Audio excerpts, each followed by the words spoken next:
no INEP é igual a doenças glomerulares.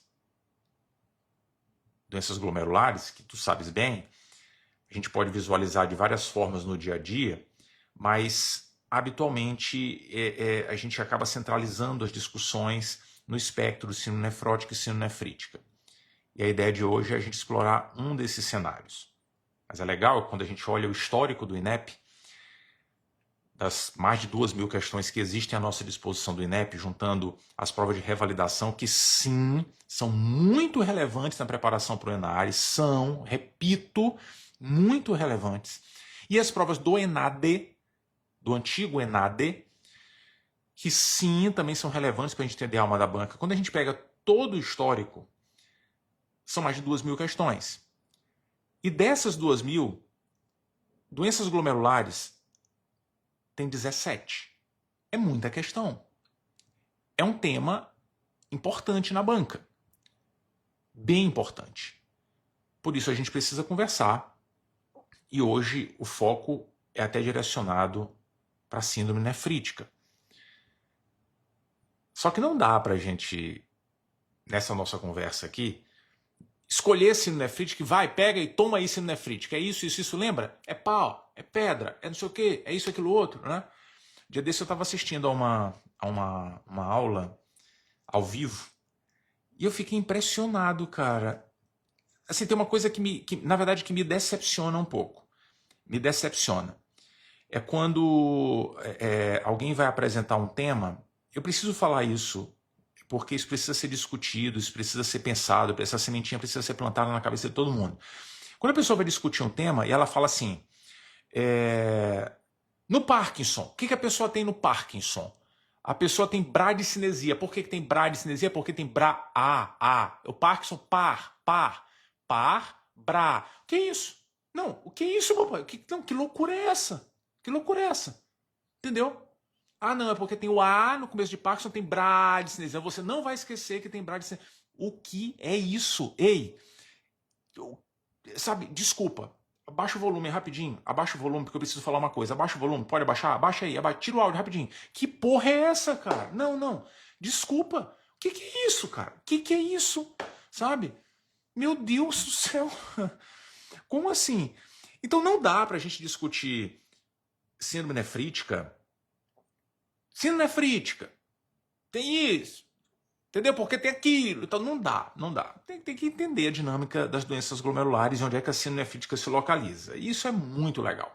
Muito legal, porque para entender doença glomerular, a conversa tem que iniciar sempre, obrigatoriamente, por lembrar qual a função do glomérulo.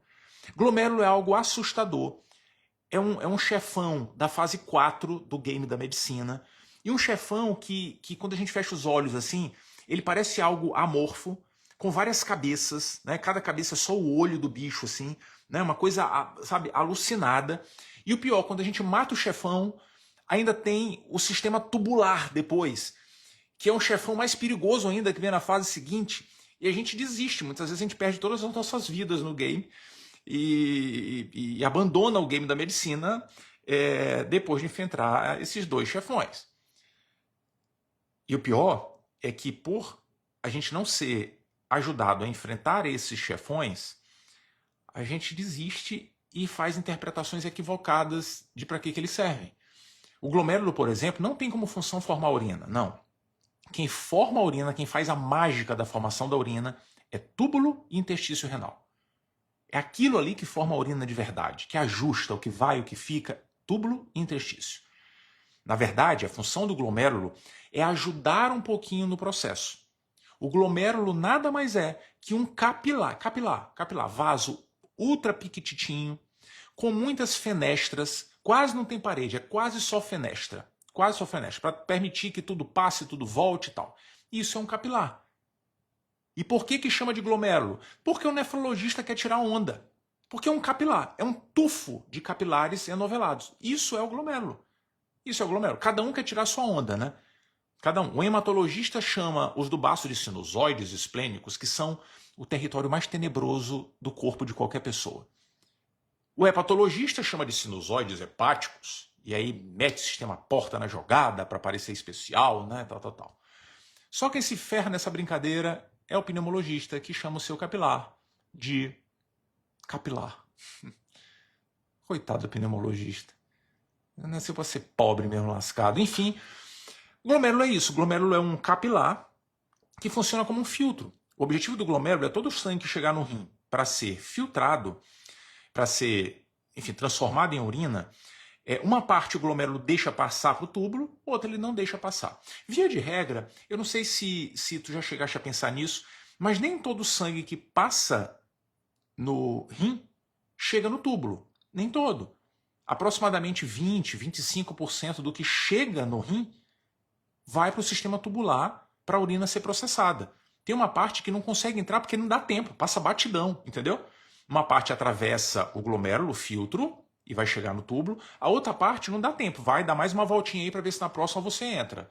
Né? Então não é todo o débito cardíaco que adentra o sistema tubular, não. Cerca de 20%. Mas esses 20% que adentram o sistema tubular passam pelo tufo glomerular. Tem que atravessar. Tem que atravessar o glomérulo. E aí que está o detalhe. A função do glomérulo, a função, é filtrar esses 20% que vão passar para o túbulo. Essa é a função do glomérulo. Esses 20% que vão passar tem que passar de uma maneira otimizada. Glomérulo existe para evitar excesso de coisa chegando ao túbulo, notadamente hemácia e proteína. Hemácia e proteína. É para isso que o glomérulo existe. Porque se passar hemácia, papai, veja, 20% do sangue que chega lá no rim atravessa a parede do glomérulo. Se passar hemácia, a gente vai morrer sangrando, concorda? Concorda? Não pode. E se passar proteína, o túbulo está frito. Proteína frita o sistema tubular. Não pode. Então essa é a ideia do funcionamento do glomérulo. Se o indivíduo tiver uma doença glomerular, o que pode acontecer? Ele vai deixar de exercer sua função como filtro. Ok. Ele pode nem filtrar, por sinal, pode entupir tudo, né? Não filtro mais. Não sai mais nada, ok. Mas notadamente o que a gente mais observa, principalmente em fases iniciais, é que o indivíduo começa a perder na urina hemácias e ou proteínas. Em outras palavras, proteinúria e ou hematúria. Esses são os marcos de doença glomerular. Obviamente, tem outras doenças que podem promover proteinúria, hematúria e tal. Tudo bem. Mas na doença glomerular, a gente espera que o indivíduo experimente graus variados de proteinúria e ou hematúria. Perdeu proteína, além do esperado, perdeu hemácia. Por sinal, a perda de hemácia tem uma característica interessante na doença glomerular, né? É que não é a hemácia bonitinha, como a gente pode perceber no indivíduo com câncer de bexiga, com trauma da região genital, pélvica. Não. A hemácia não sai como ela está no sangue, bonitinha, perfeitinha e tal. Não. A hemácia sai deformada. Porque na hora que ela for atravessar o tufo glomerular, mesmo doente, ela vai sair assim, ó, tufo, entendeu? Deforma. Isso é chamado dismorfismo eritrocitário. A gente pode encontrar isso, né, vendo as hemácias deformadas, ou às vezes a gente percebe as hemácias deformadas conectadas a massas proteicas que são eliminadas na urina.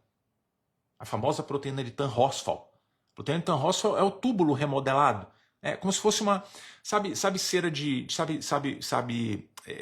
como é que chama? Perdi a palavra agora. Parafina ou de vela, sei lá, né, quando a vela derrete.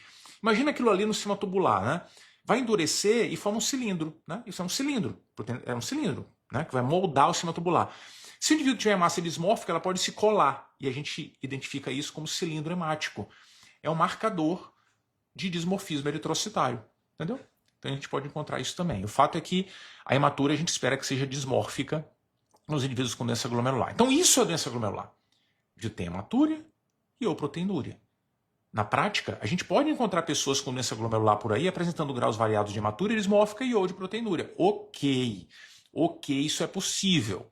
Isso é possível. Mas, via de regra, a gente acaba estimulando muito a visão das doenças glomerulares, observando o indivíduo em dois espectros. Um de um lado, outro do outro. Sino-nefrótica, sino-nefrítica. Na prova, habitualmente é assim. Na vida real, 90% dos casos é assim também. Que a gente espera encontrar de doença glomerular no dia a dia, sino-nefrótica de um lado ou nefrítica de outro, que são cenários relativamente antagônicos e fáceis da gente dominar. Quer ver? Na síndrome nefrótica, por exemplo, que nem é o foco da nossa discussão de hoje, o glomérulo filtro está esgarçado. Está esgarçado. Esgarça tanto que o indivíduo perde muita proteína. Muita proteína. Pode ter hematura, sim, papai, mas o que chama atenção é a perda de proteína. Muita, muita, muita proteína. A perda é desproporcional a que o indivíduo pode eventualmente ter de hematura. É muita proteína perdida. Quando eu falo muita proteína, é muita mesmo. Definida como mais que 3,5 gramas na urina de 24 horas, ou nas crianças piquititinhas, mais que 50 miligramas por quilo na urina de 24 horas. É muita proteína perdida, principalmente albumina. Principalmente albumina. Perde tanta albumina que se a gente dosar a albumina no sangue, está baixa. A maioria das vezes menor que 3 gramas por decilitro. Está baixinha a albumina. O indivíduo tem hipoalbuminemia, porque perdeu tudo no xixi.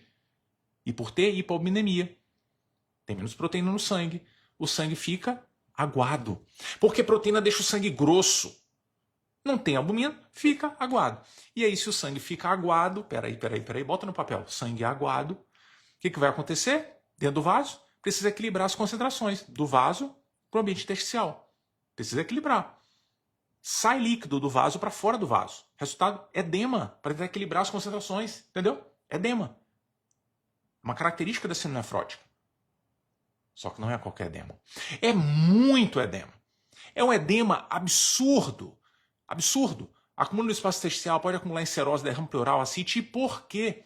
Porque na hora que o líquido começa a escapulir vaso afora para equilibrar as concentrações, na hora que ele começa a escapulir, gerando um pouquinho de edema, o vaso fica murcho. O líquido está escapulindo para fora do vaso, fica murcho. O rim olha aquilo e fala, para, que casa da mãe Joana é essa aqui? Que é isso? Esse cara tá hipovolêmico, não tem volume no vaso. Aqui, ó, tá vendo? Não tem volume no vaso. Escapula tudo para fora. Não tem volume. O que o rim faz? Lança a mão do que puder de mecanismo para tentar segurar um pouquinho de líquido no corpo. Consegue? Consegue por 1 milésimo de segundo. Consegue. Dispara o mecanismo, pá, segura um pouquinho de líquido. Só que o líquido, apesar de ter ficado um pouquinho mais no corpo, não vai ser ancorado dentro do vaso. Ele ficou lá um tempinho, mas rapidinho ele escapole, porque não tem proteína para segurar o líquido. Entendeu? Não tem. Se a pessoa tomar mais água, o líquido vai escapulir para fora do vaso também. Entendeu? Não tem proteína para segurar o líquido dentro do vaso. O resultado é mais edema, anasarca. Esse é um marco da síndrome nefrótica. Chama muita atenção.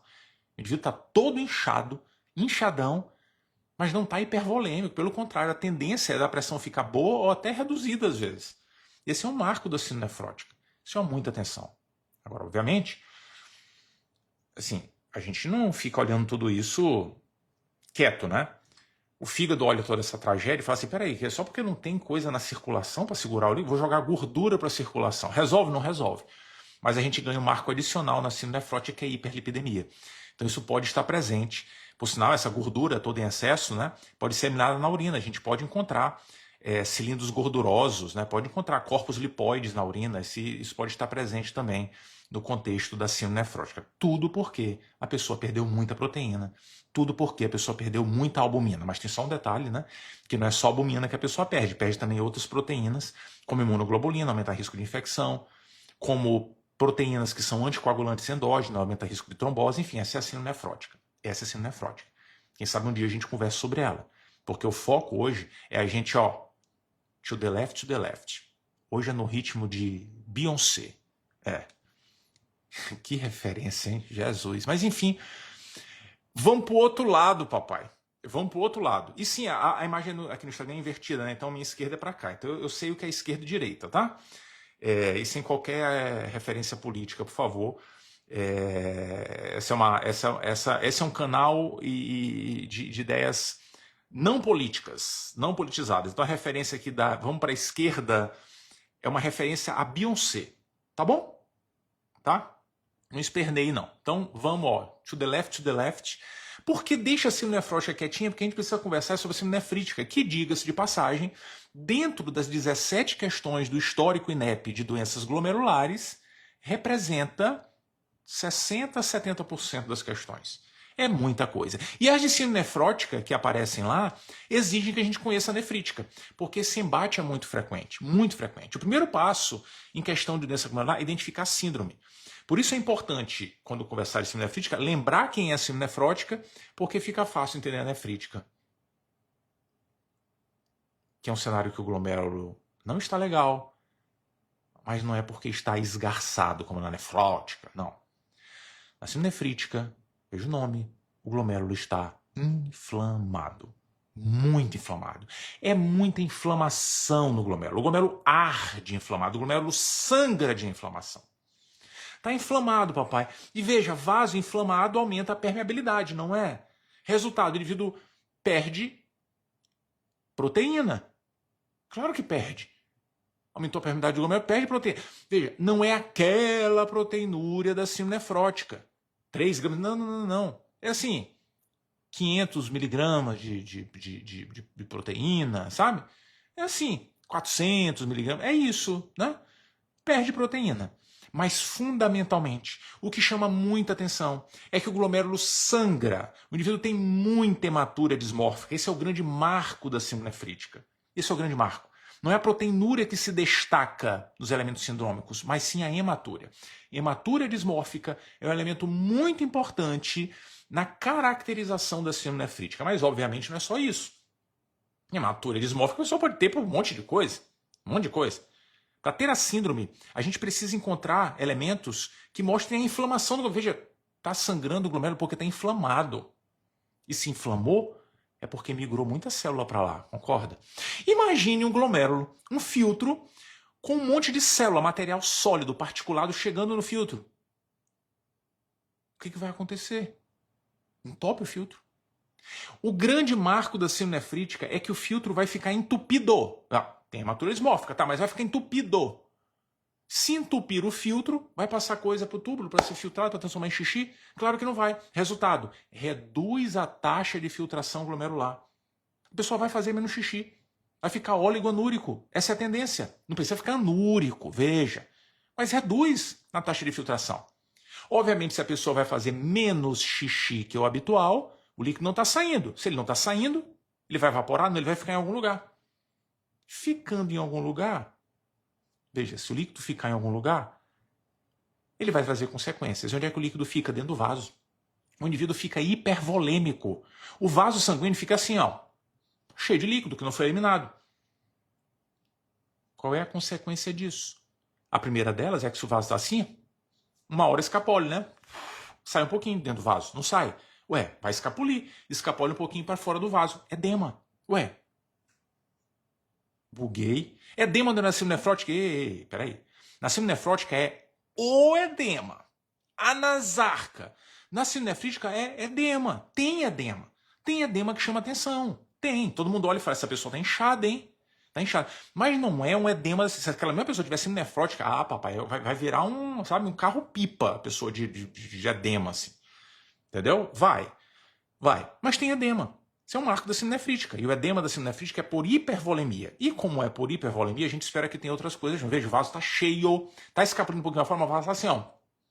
Resultado, a pessoa pode ficar hipertensa. Pode. A pessoa pode ficar hipertensa porque o líquido está dentro do vaso. Entendeu? Aumenta a pressão. E eu não falei de hipertensão na síndrome nefrótica. Eu não falei. Alguém, tu falaste de hipertensão? Na síndrome nefrótica, a tendência é que a gente não encontra hipertensão. Assim como não tem redução necessariamente da filtração glomerular, pelo menos na fase inicial da doença. Não tem. Isso é característica da síndrome nefrítica. Entendeu? E, obviamente, se não está filtrando, não está fazendo xixi, a tendência é que aumente ureia e creatinina. No começo de leve e tal, vai piorando, dependendo da intensidade da doença e tal. Na síndrome nefrótica, isso não é obrigatório, pode acontecer adiante, mas não é obrigatório. Entendeu? Muita atenção para os marcos da síndrome nefrítica. Hematúria dismórfica, redução da taxa de filtração glomerular com todas as suas consequências. Oligoanúria, hipertensão, edema, aumento de ureia e creatinina. Isso é síndrome nefrítica. É muito importante reconhecer quem é quem. Síndrome nefrótica, síndrome nefrítica, porque o primeiro passo numa questão de doença glomerular é a gente isolar a síndrome. Porque, habitualmente, A maioria das provas, incluindo o INEP, não para por aí. Não para.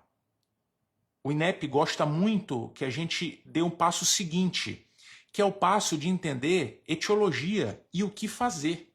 Isso é muito importante. Mas nada dará certo se a gente não reconhecer a síndrome. Reconhecer a síndrome é fundamental. Então, o que esperar na prova do ENARE? O que esperar em doença glomerular? Um enunciado gigante, isso já aconteceu tanto no histórico INEP Revalida quanto o ENADE. Tá lá. Terminando aqui, vai lá no Hardorque, bote lá, doenças glomerulares, escolha síndrome nefrítica e veja lá. Veja como é tudo muito igual. Tem uma questão do ENAD e do Revalida que é muito parecida até na estrutura das alternativas. Muito parecida. Né? Tem questão que ele quer que a gente identifique qual é a síndrome e qual é a etiologia, qual é a síndrome e qual é a conduta, ou qual é a etiologia direta. Então não dá para parar no entendimento de síndrome. A gente precisa ir além. E aí na síndrome nefrítica, veja, toda a nossa atenção precisa ser direcionada com força para a causa mais emblemática, clássica de síndrome nefrítica do mundo e do universo. Glomerulonefrite pós-estreptocócica, GNPE, também conhecida como glomerulonefrite difusa aguda, GNDA. Toda a atenção para esse cenário, que é um cenário muito clássico e que é mais simples do que a gente imagina. Num sono mais profundo daquela noite bem dormida. Muito mais simples. Glomerulonefrite pós-estreptocócica é uma das etiologias de síndrome nefrítica e que tem uma história muito simples. Basta ver o nome. O indivíduo tem glomerulonefrite, tem inflamação do glomérulo após uma infecção estreptocócica. Infecção estreptocócica pelo estrepto beta-hemolítico do grupo A de Lancefield, também conhecido no mundo da medicina simplificada e sem complicações como estreptopiógenes. Qual é a dificuldade de falar isso pra gente? Dizer assim, meu filho, você não precisa escrever no seu caderno aí beta-hemolítico do grupo A de Lancefield. Você não precisa escrever tudo isso, não. Escreva só estreptopiógenes. Escreva só. Qual é a dificuldade? Por que querer complicar? Por quê? Qual é a necessidade? Sabe? Tá querendo tirar onda com alguém? Tá querendo conquistar alguém e dizer assim, nossa, como ele é inteligente, como ela é inteligente. Olha o que ela falou, estrepto beta-hemolítico do grupo A de Lancefield. Meu Deus, um dia eu quero ser assim. Estreptopiógenes. Acabou-se.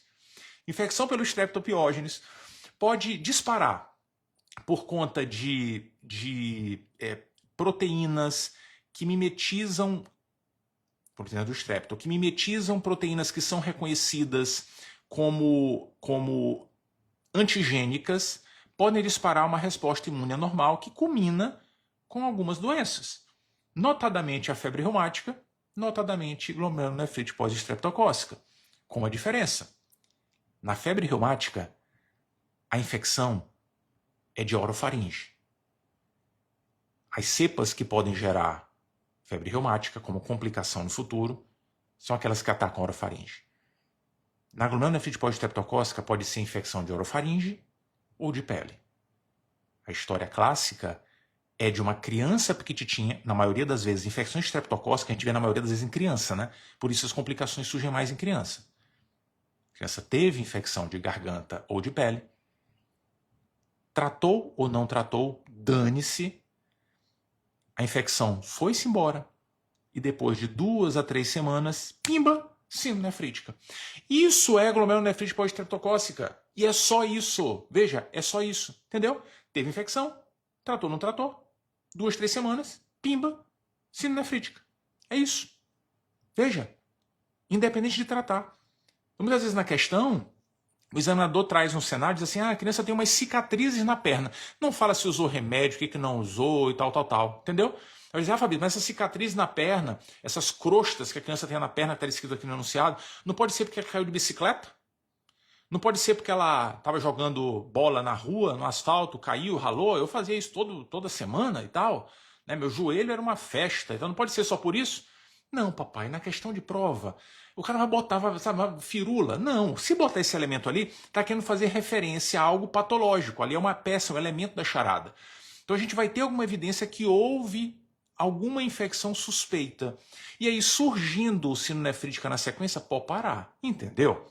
Esse detalhe, por sinal de tratar ou não tratar, é um outro elemento que diferencia a glomerulonefrite pós-estreptocócica da febre reumática, né? É que na febre reumática, quando a gente trata a infecção de orofaringe, quando a gente trata infecção por estrepto, ok, tenho certeza que tudo parece que indica que seja infecção estreptocócica. Quando a gente trata, se a gente tratar em até 9 dias do início do quadro, reduz muito a chance de ter febre reumática adiante, muito. Na glomerulonefrite pós-estreptocócica, esqueça esse elemento. Obviamente, se eu sei que a infecção estreptocócica de garganta ou de pele é legal tratar, né? É interessante. Lembrando que ninguém morre por infecção estreptocócica de garganta ou de pele, geralmente, né? Não é o esperado, mas enfim, a gente trata.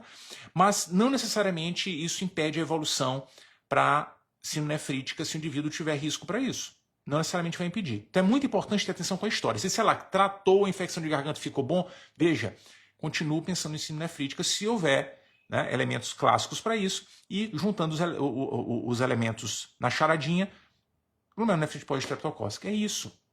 O diagnóstico é simples. Simples. Viu isso aí, pensou e tranquilizar a família. Tranquilizar, porque habitualmente a história da GNPE é uma história ok. Assusta, eu concordo que assusta. Concordo. Fica, nossa, será que vai... Mas a tendência, rapaz, é tudo evolui bem. Tudo evolui bem. E é muito importante a gente ter isso em mente, porque na prática a tendência é a gente cruzar os braços, sabe? Tudo que a gente faz é de suporte, não precisa biopsiar, não precisa... Não, calma, relaxa. A gente vai dar suporte, entendeu?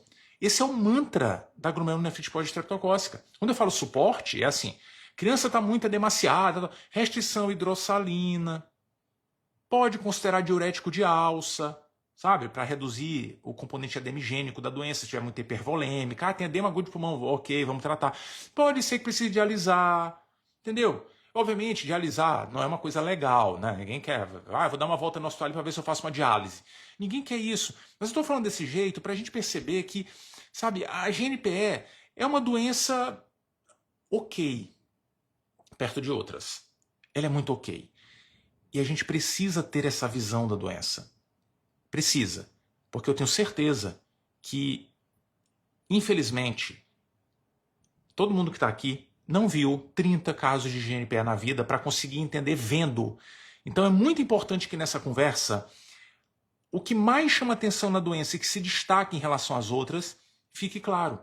E essa é a natureza da GNPE. Essa é a natureza. Geralmente a gente tranquiliza. Só tem um pequeno detalhe. Às vezes ela pode complicar, tudo bem. Mas 2, e se for outra doença? Essa é a pergunta. Será que não é outra doença? Porque se for outra doença, aí a coisa muda. Pode ser que tenha indicação de tratamento específico, pode ser que o suporte seja um pouquinho diferente, entendeu? Então a única pergunta que a gente se faz diante de um cenário possível de GNPE é, cara, será que isso aqui é GNPE mesmo, hein?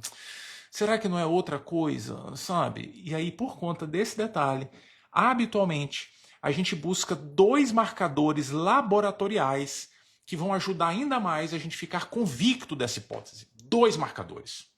Um marcador que objetivamente mostre que a infecção foi mesmo por estrepto, sabe? Isso é legal. Porque aí não entra mais a coisa da bicicleta que a criança caiu, do asfalto que ralou o joelho e tal, né? Então é importante documentar a infecção estreptocócica. E a gente pode fazer isso de várias formas. As mais clássicas, anti-streptolizina O e anti-DNase B. Ajudam. Vindo positiva, essa aqui foi infecção estreptocócica mesmo, foi, entendeu?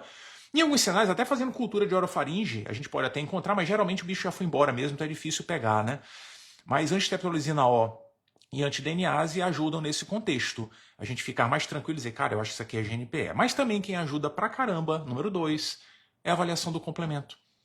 É que a GNPE é uma das doenças que na sua fase aguda, primeira semana, segunda, quarta semana, quinta semana, consome complemento. O complemento cai. Então isso ajuda. Tem evidência de infecção estreptocócica, complemento reduzido nesse contexto, cara, deve ser GNPE mesmo. Entendeu? Então isso ajuda. Por sinal, né, tem um detalhe interessante, é que sempre que a gente olhar para o paciente e falar assim, cara, eu tô achando que isso aqui não é GNPE. Eu tô achando. É melhor investigar. A gente vai ter que biopsiar o rim. Quer ver um exemplo de um cenário que a gente pensa assim que pode não ser GNPE? É quando o indivíduo não melhora rápido. Na GNPE, na síndrome nefrítica da GNPE, o indivíduo pode ficar anúrico, oligúrico para valer, sabe? Mas isso não demora muito tempo. Ficou oligonúrico assim por 2, 3, 4, 5 semanas. Ih, cara, esquisito isso, hein? Esquisito. É melhor investigar para ver se não é outra doença, entendeu? E outro elemento que ajuda muito é o complemento. É que o complemento na GNPE tipicamente fica reduzido por 1 a 2 meses. Se ele ficar mais tempo reduzido, será que não tem outra coisa aí? Entendeu? Então o laboratório é interessante para isso. Muito interessante. Muito mesmo. Por sinal, ele é essencial para a gente diferenciar a GNPE da principal causa de doença glomerular e de síndrome nefrítica do mundo e do universo. Muita atenção. GNPE é a causa mais clássica, é a causa queridíssima de examinadores no mundo inteiro. Mas a causa mais frequente de doença glomerular, e o INEP sabe disso, o INEP explorou isso já, é a nefropatia por IgA, a famosíssima doença de BG. Nefropatia por IgA, de longe, é a principal causa de doença glomerular. Principal. E ela é tão emblemática que pode se apresentar de várias formas. O indivíduo com nefropatia por IgA pode se apresentar com doença glomerular com hematúria microscópica isolada, com hematúria macroscópica, com síndrome nefrótica, sim, 10% dos casos pode ter síndrome nefrótica, e com síndrome nefrítica. A maioria das vezes, ou é hematúria isolada ou é síndrome nefrítica. Mas ela tem várias facetas. Essa é a grande causa de doença glomerular no universo. E aí, papai, me desculpa, mas assim, estou pensando numa doença, GNPE, que eu adoro, ela é legal, tô dizendo tá. Mas um diagnóstico diferencial é com a mais importante de todas, com a mais frequente. Tem sempre que pensar na mais frequente. E já teve questão do INEP que fez isso. Teve questão que trouxe um cenário de doença glomerular. Tá aqui, ó. Qual é a causa provável? O mais provável, papai, se só tem a síndrome nefrítica, só tem a síndrome nefrítica, não tem nenhum elemento a mais, só a síndrome nefrítica. Não fala nada de infecção, não fala nada. Se só tem isso ali, o mais provável é ser nefropatia por IgA, entendeu? Então esse é um ponto importante que a pessoa olhava a questão e falava assim, peraí, mas como é que eu vou saber que é nefropatia por IgA? Cadê o elemento aqui que me faz pensar? Não precisa, o elemento que faz pensar em nefropatia por IgA é a pessoa ter nascido no planeta Terra. Ah, mas ninguém perguntou isso pro paciente. Aqui na questão não está escrito que o paciente nasceu no planeta Terra. Me poupe, né? Enfim. Então, é um diagnóstico diferencial muito importante. Muito, muito, muito. Principalmente, porque a história da nefropatia por IgA pode ter elementos que estimulam algum grau de confusão com a GNPE. Veja que coisa. Muitas vezes a história da nefropatia por IgA, ela está acoplada a algum gatilho. O depósito de IgA na parede dos vasos, ele pode ser disparado por fatores como exercícios físicos extenuantes. Pode. Mas pode ser disparado também por infecção. Muitas vezes infecção de vias aéreas. E aí é óbvio que isso pode gerar confusão com a GNPE. Principalmente uma questão, imagina, a questão 99 da prova. Uma prova de enunciados longos, como será o novo ENARE, como era o ENADE anteriormente, como é a característica do INEP, enunciados longos. 99. Aí começa. Mamãe traz uma criança de 3 anos de idade que teve infecção, resfriado, sei lá o que, nasofaringite, tal, há 3 semanas atrás, ou de garganta e tal, e tá bem. Mas veio agora porque a urina está vermelha. GNPE, eu sabia que ia cair. Calma, papai, ei, relaxa. Primeiro, infecção é a grande porteira do mal na nossa vida. Infecção pode disparar um monte de coisa. Pode disparar síndrome nefrítica, síndrome nefrótica, pode disparar Guillain-Barré, pode disparar anemia hemolítica autoimune, pode disparar o caramba. Então não é porque tem infecção que eu já sei o diagnóstico. Calma. A nefropatia por IgA pode ser disparada por infecção. Pode. Mas tem um detalhe que ajuda a gente a distinguir da GNPE. é que tipicamente a história da infecção levando a GNPE é diferente da história da infecção levando a nefropatia por IgA. Muita atenção. Na GNPE, o indivíduo tem infecção, daí a 2, 3 semanas, síndrome nefrítica. Tem um período de latência. Na nefropatia por IgA, não. Na nefropatia por IgA, geralmente assim, ai, minha garganta, ih, xixi vermelho. Entendeu? É juntinho, papai. É juntinho. Isso é chamado no livro de sinfaringítica. S-I-N, faringítica. Porque acontece juntinho com a infecção. Entendeu? Se não for juntinho no mesmo dia, no dia seguinte, mas é colado, não tem período de latência. Isso já ajuda. Isso ajuda. O outro detalhe é que não necessariamente é por estrepto beta-hemolítico do grupo A de Lancefield. Por isso que ver ácido anti-DNase é interessante na GNPE. Se vier negativo, será que não foi uma infecção aleatória e tal? Veja, estreptopiose também pode justificar o surgimento de nefropatia por IgA, também pode. Mas é que se vier negativo, aí foi outro bicho que causou infecção possivelmente, a gente começa a pensar um pouquinho mais em outras etiologias como nefropatia por IgA. Então esse já é um ponto. E outro detalhe, é o segundo exame que a gente pede na GNPE. A gente não pediu o complemento? Olha como ele é legal. O complemento tipicamente está reduzido na fase aguda da GNPE, certo? Na nefropatia por IgA, não. Tipicamente, a nefropatia por IgA não consome complemento. Ela já tem IgA, precisa de complemento para quê? Não precisa. É uma das causas de doença glomerular que não consome complemento. Ácido DNase B vieram negativos, complemento está normal, pensar em nefropatia por IgA. Isso é muito importante. Diagnóstico diferencial valiosíssimo. Valiosíssimo. E não que a gente faça uma, mirabolância no tratamento, virar de cabeça e falar, meu Deus, você tem nefropatia por IgA? Vem cá, porque tem um tratamento. Não. Geralmente o tratamento é de suporte também, sabe? Geralmente é de suporte. Dependendo da repercussão, dependendo do grau de proteinúria, dependendo, né? Até evoluindo com glomerulonefrite rapidamente progressiva, com perda da função glomerular muito rápida e tal, aí a gente considera tratamento e geralmente a base é corticoide, imunossupressão e tal. Essa é a base da nefropatia por IgA, mas na maioria das vezes é cruzar os braços também. Legal, né? Muito legal. Muito parecido com o que a gente faz na dinâmica terapêutica da GNPE. Sendo que na GNPE não tem espaço para corticoide e imunossupressão. Não tem. Ah, Fabrício, mas não é uma resposta imune normal na GNPE? Sim, papai. Sim. Esse é o componente filosófico da doença. Mas não é porque a doença tem um componente inflamatório que a resposta final é usar um anti-inflamatório. Não. A gente precisa testar. E quando isso foi testado, se viu que não tem benefício. O indivíduo sofre com os efeitos colaterais do tratamento anti-inflamatório e não tem benefício, até porque na maioria das vezes a doença vai evoluir bem. Vai evoluir bem. Então não tem espaço para anti-inflamatório na GNPE. Mas cuidado com o espaço do antibiótico na GNPE. Muita atenção, porque o INEP já brincou com isso em prova. Atenção. A GNPE acontece como uma complicação de infecção estreptocócica que ficou para trás, foi embora. Quando o indivíduo chega com GNPE, ele não tem infecção ativa. Não tem. Via de regra, não há indicação de antibiótico na GNPE. Não há. Mas depende. É que se o indivíduo não tiver tratado a infecção estreptocócica de semanas atrás, não tratou, e veja, vou lembrar, cara, infecção não é igual à morte se a gente não tratar. Pasme, mas isso é verdade. Não é. Ó, a gente sempre trata, porque assim, se não tratar, a gente está correndo o risco da pessoa evoluir mal. Então, documentei infecção bacteriana, a gente trata. Mas infecção, às vezes, a gente consegue combater. Vou dar um exemplo, a grande infecção do século passado e desse ainda, tuberculose. A tuberculose a gente passou a ter tratamento para valer a partir da década de 1970, sabe? Antes não tinha.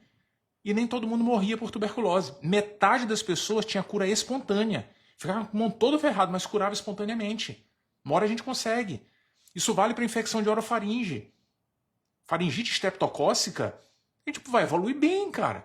A gente trata porque a pessoa tem risco de ter complicações locais, abscesso, amidaliano, tal. Infecção do sistema nervoso central é possível. E trata também para evitar as complicações não supurativas, notadamente a febre reumática. Mas a pessoa pode não ter tratado mesmo e ter evoluído bem. Pode ter complicações, mas ela pode não ter tratado. E aí que está o detalhe. É que se a pessoa não tratou, ela provavelmente controlou a infecção. Ela não está mais doente pelo bicho, ela está sofrendo consequências do contato com o bicho, ok. Mas o detalhe é que se a pessoa não tratou, pode ser que ela seja portadora do bicho ainda. Se ela não tratou, talvez valha a pena a gente dar um antibiótico agora para eliminar as cepas do mal que a pessoa tem. Isso vai ser importante tanto para ela quanto para a comunidade. Entendeu? Se a pessoa não tiver tratado, a penicilina pode entrar na jogada durante o diagnóstico de GNPE. Isso é muito importante porque o INEP já explorou esse conceito, já explorou isso numa prova anterior e a gente precisa ir para a prova do INEP sem preconceitos. Não dá para ficar só no slogan. O INEP tem essa característica de explorar alguns conceitos muito macro que nas entrelinhas não são tão verdadeiros assim. E é esse o detalhe do antibiótico na GNPE. Essa era a nossa conversa de hoje. Essa era a conversa da manhã de sábado. E amanhã tem mais. Amanhã tem mais. Domingo, 10h19, estaremos aqui novamente para falar sobre outro tema importantíssimo. Importantíssimo. Estou esperando os prints